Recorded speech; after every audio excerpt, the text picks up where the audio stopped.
Before we begin, a quick content warning. Paranormal Pajama Party is a podcast about scary stories and legends, but there's nothing scarier than the patriarchy. When discussing tales in which women are often the villains, we'll have to unpack some stories in which women are the victims. This episode contains the usual amount of cursing, as well as graphic depictions of executions, brief mentions of torture, child death, and the implication of violence against animals. Please be advised. Tonight we'll be talking a lot about how a few men's big feelings resulted in the deaths of thousands of people and shaped the world's largest religion. If you're having big feelings of your own, and they're about this podcast, and they're positive, please leave Paranormal Pajama Party a 5-star rating and review on your favorite podcast app. It will grant you my queenly favor. And also, it helps other people find the show. As dawn broke on May 27th, Margaret felt something. It was in the air or in her bones, but something had shifted.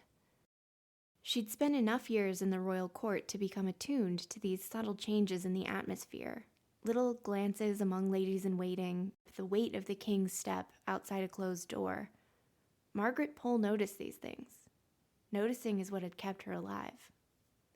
And as the last Plantagenet, the only survivor of a house that had once boasted kings and queens, that had shaped the world as it now was, she, Margaret Pole, Countess of Salisbury, knew about survival. Former Countess, she corrected herself, trying to ignore the twinge that always shot through her heart when she remembered what had been taken from her. And what had been taken from her was everything, really. First her mother, then her father. Her poor brother had been carted off to this same terrible prison and kept here so long before they finally beheaded the man that he couldn't tell a chicken from a goose. God took her husband, but the state took their lands and their money. The church had taken her son, and he'd taken...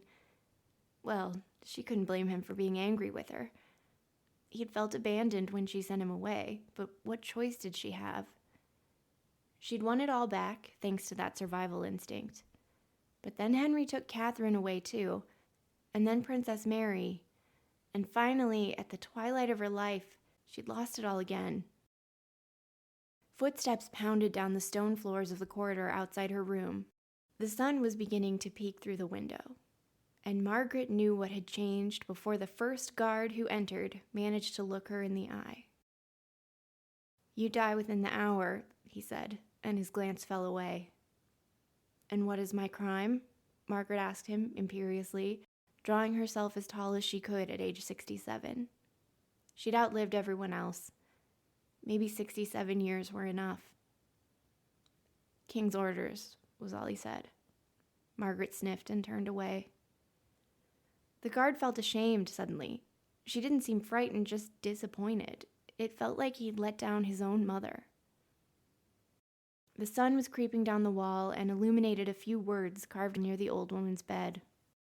"For traitors on the block should die. I am no traitor, no, not I. My faithfulness stands fast, and so towards the block I shall not go, nor make one step, as you shall see. Christ in thy mercy, save thou me." He glanced at the former countess, who stood regally, her long face turned towards the window. He hoped it would be quick for everyone's sake. This one was a fighter.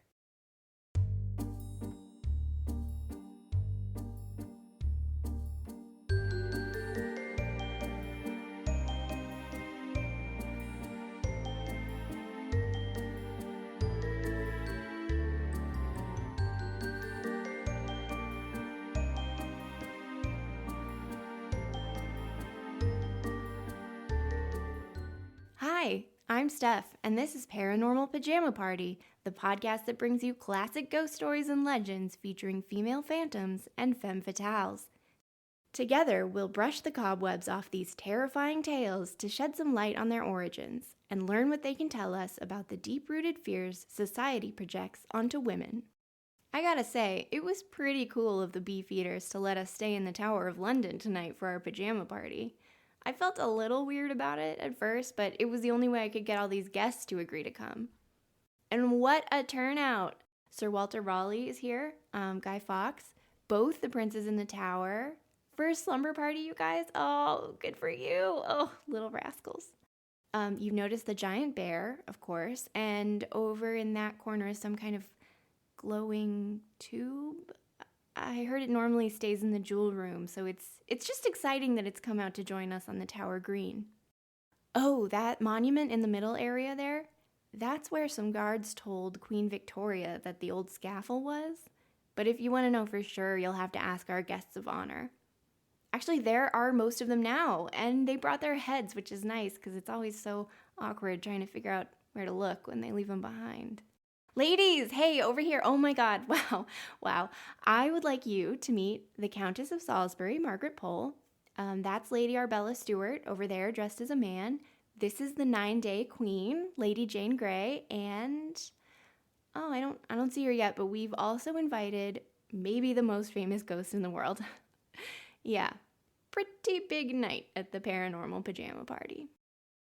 You've heard of the Tower of London, of course. Right next to the River Thames in central London, it has a fearsome reputation as one of the world's most haunted locations. And of all the prisoners kept here over the centuries and all the people that were tortured or executed in the castle itself or in public on Tower Hill, a lot of the ghosts at the tower, certainly the best known of them, are women. Sure, there are the little princes who were imprisoned here until they were almost certainly murdered by their uncle, King Richard III, in his quest for the throne. And there's Guy Fawkes, who was tortured in the tower until he confessed to wanting to blow up the House of Lords. He was sentenced to be hanged, drawn, and quartered, but his neck broke during the hanging part, and he's since enjoyed a really problematic afterlife on 4chan. The ghost bear supposedly startled a guard so badly in 1816 that he died of fright. It's not that random, actually. For a long time, the tower was home to the royal menagerie, whose zookeepers definitely deserve to have been drawn and quartered, based on what I read. The glowing tube, yeah, I can't explain that one.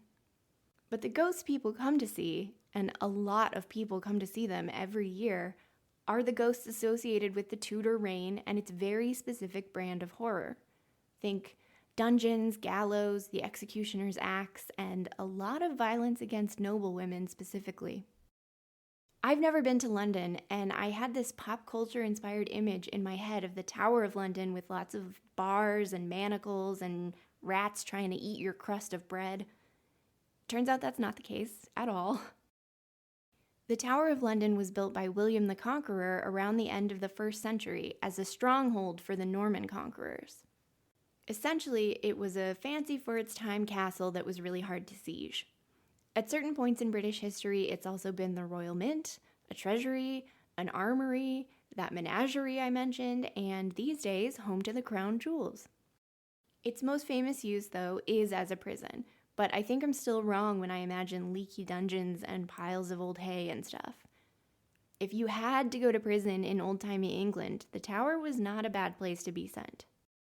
The first Tower prisoner we know of was a naughty Norman bishop who was allowed to have all kinds of creature comforts.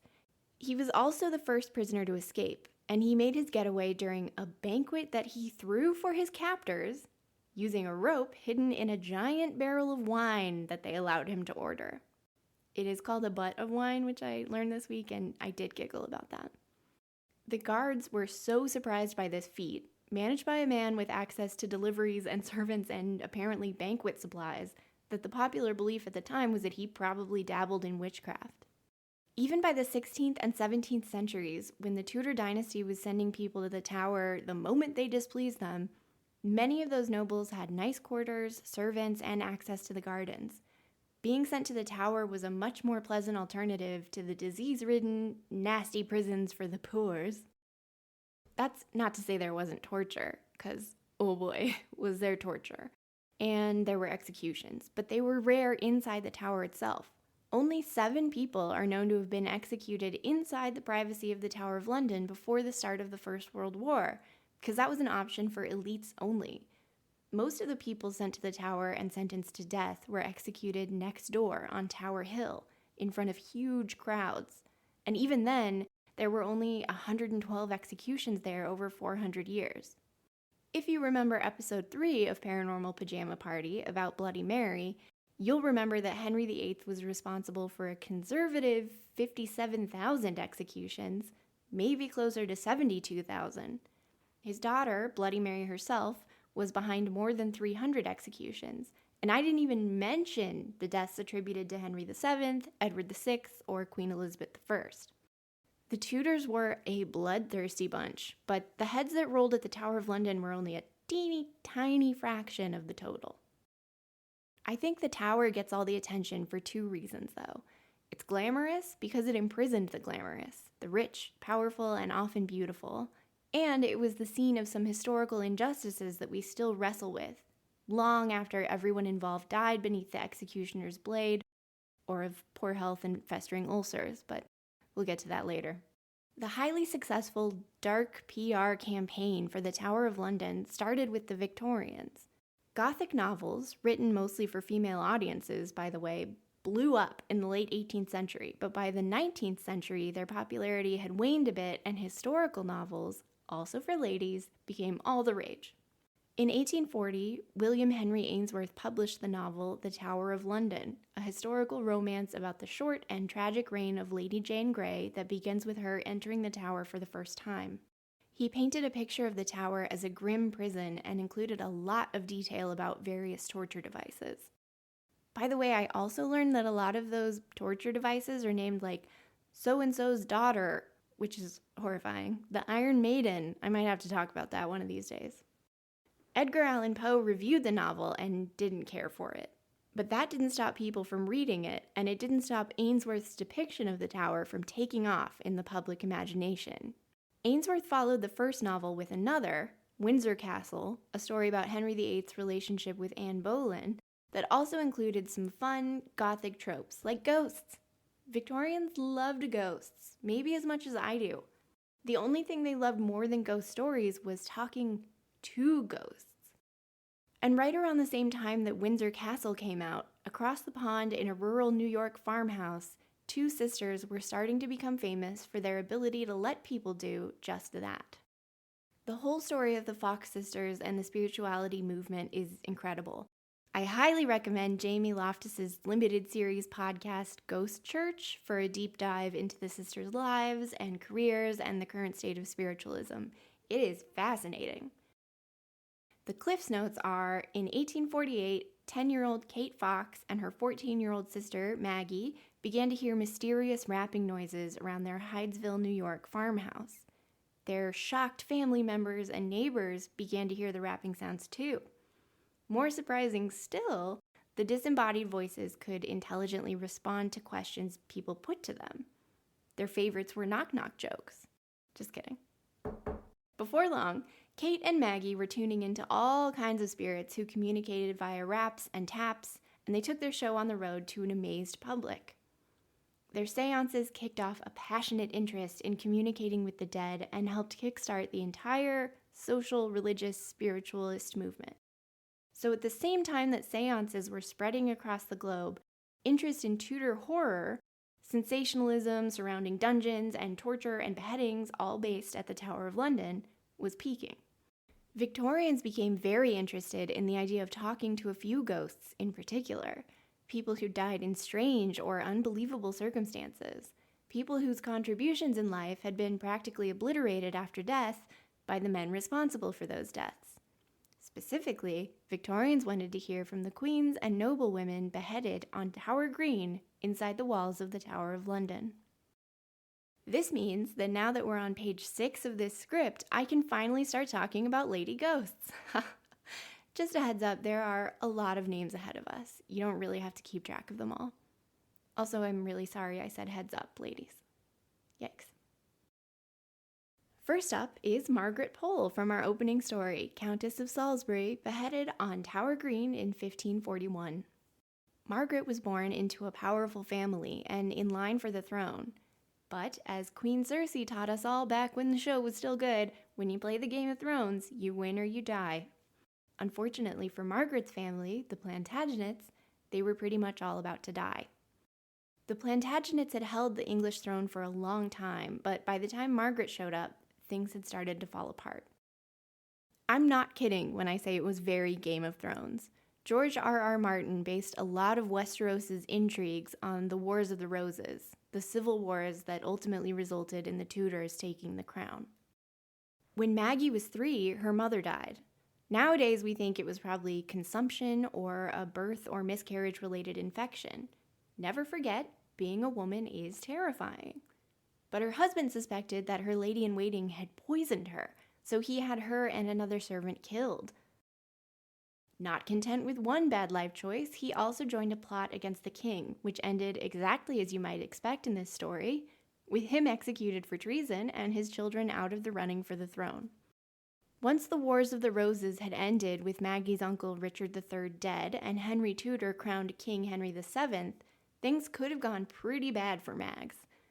If you were a man with a ghost of a claim for the throne, pardon the pun, you were probably going to be imprisoned for years and eventually executed. That's exactly what happened to her poor brother Edward. Women were usually given a different life sentence, marriage to a stranger, to improve political alliances between houses. Luckily for Margaret, she was a first cousin to the new queen, and so was given by the king to his cousin, Richard Pole. He held some fancy-pants positions in court, and Margaret became a lady-in-waiting to the young Catherine of Aragon, who had just married the king's oldest son and heir, Arthur. Shortly after their wedding, both Catherine and Arthur got very sick. He died, but Catherine lived. I have to assume this was a huge relief for Margaret, who'd seen what being a lady-in-waiting for a very sick woman would get you. Margaret's husband died when she was 32, leaving her destitute and with 5 children to look after. A Catholic, she was forced to send one of her sons, Reginald, off to the church. This kicked off an extremely successful career for him. He eventually became the last Catholic Archbishop of Canterbury, but it also really hurt his feelings. And eventually, Reginald and his hurt feelings would get his entire family killed. I don't much care for Reginald. Margaret and her remaining children were so poor that they were forced to live in an abbey supported by nuns. This lasted until Henry VIII married his brother Arthur's widow, Catherine, and became king. Mags was reappointed one of Catherine's ladies-in-waiting, and eventually some of her family's old land and her title, the Countess of Salisbury, was restored to her. By 1538, she was the 5th richest peer in England and one of only 2 women to be a peeress in her own right, without a husband in the House of Lords. A devout Catholic in a Catholic court, Margaret was eventually made governess to Henry and Catherine's daughter, Princess Mary, better known on this podcast as Spooky Mirror Witch Bloody Mary. But then some shit went down. Henry fell in love with a new woman, Anne Boleyn, and in trying to divorce Catherine, kicked off the whole English Reformation. When Mary was declared a bastard, Margaret tried to protect her, but Henry wasn't having any of that. But worst of all, Margaret's son Reginald showed back up, and as a representative of the Catholic Church, he had some opinions about the king's divorce. Luckily, he realized that creating drama with a volatile and dangerous king would probably put his family members in mortal danger, so he wisely kept those opinions to himself. Nah, I'm just kidding. He was a dick about it. Long story short, as revenge for Reginald stirring up shit, including urging other European princes to depose Henry, which his mother specifically asked him not to do, Henry arrested Margaret, 2 of her sons, and another guy on this crazy conspiracy charge and put them on trial. Margaret lost her lands and title and was sent to the Tower of London along with her grandson and the other guy's son. They were sentenced to death, mainly for being Catholic. After being kept there for 2.5 years, on May 27, 1541, guards told the 67-year-old Margaret that she was going to be executed that morning.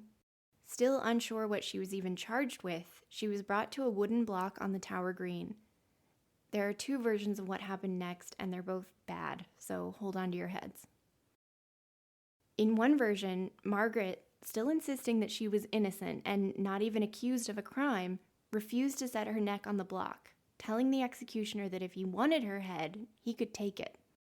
She either ran from him or twisted around on the block so the axe didn't fall cleanly. It took more than a few blows to kill her. In the other version, the royal executioner had been called away to deal with an uprising out of town. a witness wrote that her beheading was instead carried out by a wretched and blundering youth who hacked her head and shoulders to pieces in the most pitiful manner. It took 11 strokes to remove her head. Nearly 500 years later, they say, you can still hear her tortured screams echoing through the Tower of London late at night. The next ghost on our tour is Lady Arbella Stuart, who is the only woman on our list who wasn't sentenced to death at the direction of a Tudor. Instead, Arbella got in trouble with her cousin, King James I, successor to Elizabeth I. Before Elizabeth's death, Arbella was second in line for the throne, just behind James. This meant that she was valuable on the marriage market, and her family ensured that she made a strong betrothal at age 8. Her husband-to-be was only 2. Sadly, he died at age 3, and Arbella had to wait several years until she was basically an old maid at 17 for her next betrothal. Then he also died. By the time Arbella was 27, she'd had it up to here with marriage machinations and decided to take matters into her own hands by, and this is disgusting, trying to arrange her own marriage. She set her eye on a man named Edward Seymour and tried to communicate with him by sending a servant to him with secret letters. When the servant got caught, Elizabeth's right-hand man tried to get Arbella to confess to plotting against the queen by trying to arrange her own marriage. Arbella refused, but eventually signed a confession written for her and was sentenced to house arrest. 2 years later, she tried to elope with someone again and was caught again. James I, now king, temporarily banished her from court. But our Arbella, she was a romantic. In 1610, at age 35, she decided to try once more, this time pursuing Edward Seymour's younger brother, the 22-year-old William. They secretly married in June, and when the king found out, he was furious. The union strengthened the ties between branches of the Tudor family, a threat to the first non-Tudor king in a while, so he threw William into the Tower and sent Arbella to another prison. Briefly allowed to write to each other, until the king found out anyway, the lovebirds hatched an escape plan. Arbella disguised herself as a man and made it to their getaway ship bound for France, but William was delayed in getting out of the Tower, and the ship, with Arbella aboard, left without him. Unfortunately, the king's men overtook her before she ever got to France. Back in England, James now sent her to the Tower. In the meantime, William had managed to reach safety in Belgium, but they never saw each other again. Arbella thought she'd be released by 1613, but no such luck. The king wasn't the forgiving type. She eventually went mad, stopped eating, fell ill, and died in the Tower of London in 1615. And that was the end of that. Except it wasn't, obviously, or I wouldn't be talking about her tonight on the podcast. Arbella's ghost is said to still haunt the building in which she was imprisoned, known as the Queen's House, which is also the home of the resident governor and keeper of the jewels. According to one of my sources, Major General Geoffrey Field, who was resident governor of the Tower from 1994 to 2006, once said, "Soon after we arrived in 1994, my wife Janice was making up the bed in the Lennox room when she felt a violent push in her back, which propelled her right out of the room. No one had warned us that the house was haunted, but we then discovered that every resident has experienced something strange in that room. Several women who slept there since have reported waking in terror in the middle of the night, feeling they were being strangled. So just in case, we made it a house rule not to give unaccompanied women guests the Lennox room." I like Arbella's story and her daring escape attempt, but she is clearly not a woman who supports women. We're time traveling backwards a bit to meet our next heroine, England's shortest serving monarch, or what remains of her on Earth anyway. Like Margaret Pole, Lady Jane Grey was born around 1537 into a very powerful family. Henry VIII was her great-uncle. And in another Game of Thrones-style maneuver, at age 10, she was sent to live in the household of Thomas Seymour as a way to strengthen both families' political connections. Thomas's sister, also named Jane, married Henry and became queen after, Well, after the uncomfortable little thing that happened to his second wife. And in fact, after the king's death, Thomas would go on to marry his widow, Catherine Parr, after the same uncomfortable little thing happened to Henry's fifth wife. Blah. Catherine was good to Jane Grey and encouraged her to become a Protestant and study hard, and she did. Little Jane was known as one of the most highly educated women of her day, preferring reading to parties and hanging out with her family, and cementing her place in my heart as a sweet little introverted nerd. Jane Seymour was lucky enough to have Henry's only surviving son, although not that lucky because she died of postnatal complications less than 2 weeks after baby Edward's birth. Have I mentioned that being a woman is terrifying? That meant Thomas was also uncle to Henry's male heir. Unfortunately for him, his older brother was in the same position. This brother, also named Edward for no reason other than to make future podcasts about this stuff maximally confusing, was a favorite of the king. And guys love it when another dude, especially their brother, has more power or advantages than they do. They're very chill about it. You can probably see where this is heading, or in this case, beheading. When I was 9, I pretended to fall off the top of a playground tunnel as a joke and wound up actually falling off of the tunnel, breaking my arm and briefly getting pea gravel stuck up my nose. I mention this only to point out that 9-year-olds do not make good choices. For this reason, when 9-year-old Edward VI was crowned King of England upon his father's death, his uncle Edward Seymour stepped in as Lord Protector of the kingdom. Thomas Seymour was not happy about this. Desperate to get close to the new baby king, he tried to break into Edward VI's apartments one night. He was caught, sent to the Tower, and beheaded in 1549. Not to be outdone, 3 years later, his brother Edward was also sent to the Tower and beheaded. A man named John Dudley became the king's protector at that point. And then, in 1553, Edward VI, now an elderly 15, got sick and stayed that way. Now that the Tudor court was extremely Protestant, he wanted to make sure that his successor would also be a Protestant, and would also be a man because they'd proven to be so successful at ruling the kingdom up until this point. So Edward VI passed over his older half-sisters, Mary and Elizabeth, and instead decreed that his crown would pass to any male heirs of his Protestant cousin, Lady Frances Grey, or of her daughters, including Lady Jane Grey. But when it became clear that he was not going to recover from his illness, he changed his succession plan again, like some kind of baby Logan Roy, and named Jane alone as his heir. Jane apparently had no idea any of this was happening. She was busy reading Plato, navigating puberty, and getting married because the new king's protector, John Dudley, had cunningly arranged her marriage to his own son, Guildford. I mean, what are the chances? Happily, Jane seemed to be okay with this.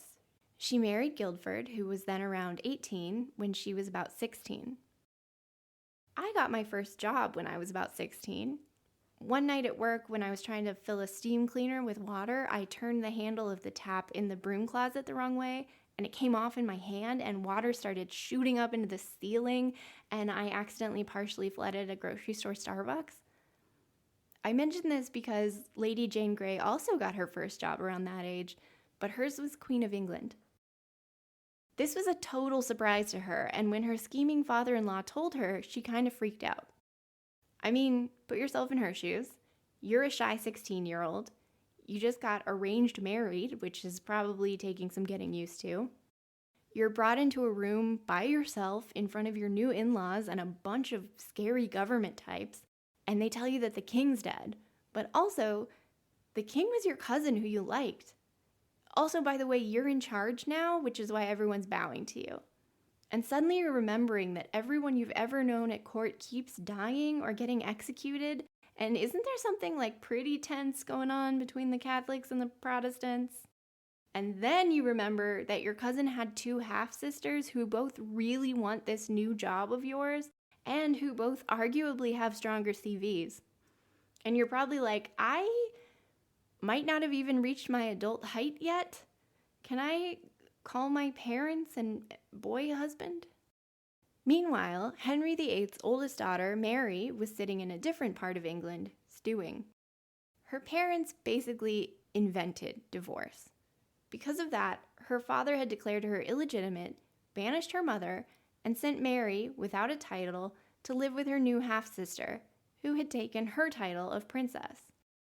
She was mad at her dad, sick all the time, and not allowed to visit her mother, even as she was dying. Then Henry had her governess, Margaret Pole, executed, and it was notoriously grisly and cruel, even for the Tudors. But Mary remained loyally Catholic, and because of this, her younger brother, sitting on a throne that was once promised to her, wrote her out of his line of succession. And then she was invited to London to see him on his deathbed, only to learn it was a trap intended to capture her and safely remove her as a threat for the throne. So yeah, she was mad.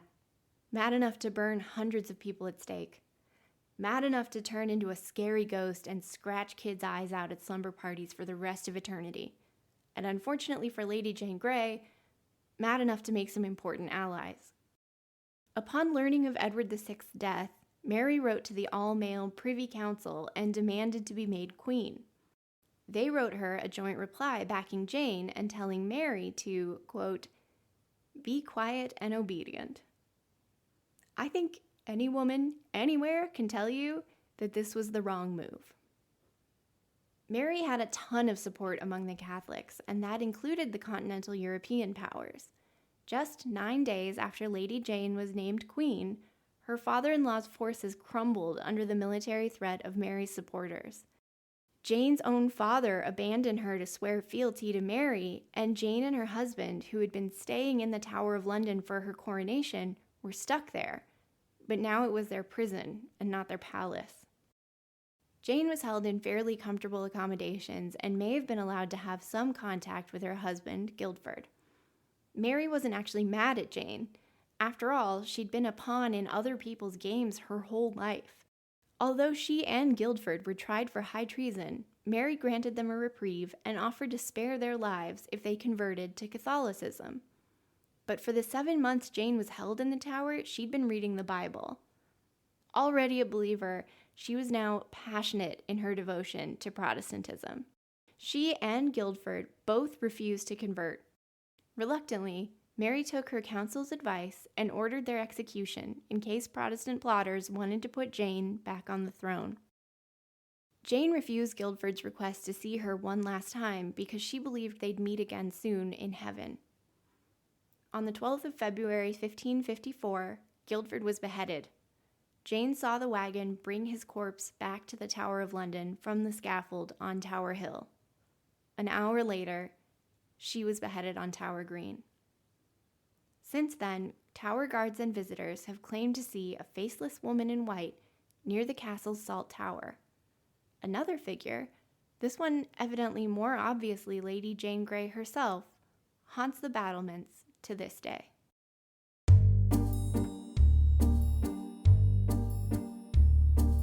Well, I did it again, Pajama people. I read too much stuff and have too much to say about it. I wanted to get into the last ghost on our terrifying tower tour tonight, but whoo boy, do I have a lot to say about her. So we've got another two-parter on our hands. In retrospect, I maybe shouldn't have used the phrase two-parter to talk about episodes in which heads are separated from bodies. Sorry. Anyway, I'll be back next week with the second the crowning, a body of, with more stuff about the Tower of London and the world's most famous ghost, Queen Anne Boleyn. To learn more about the fascinating women we talked about today, the terrifying tube haunting the Jewel House, and the 6 ravens upon which the entire British kingdom depends, check out my sources in the show notes. Follow Paranormal Pajama Party on Instagram to see visuals from today's episode. I'll see you next week for more spine-tingling tales and critical discussion. In the meantime, don't forget, ghosts have stories, women have voices, dare to listen.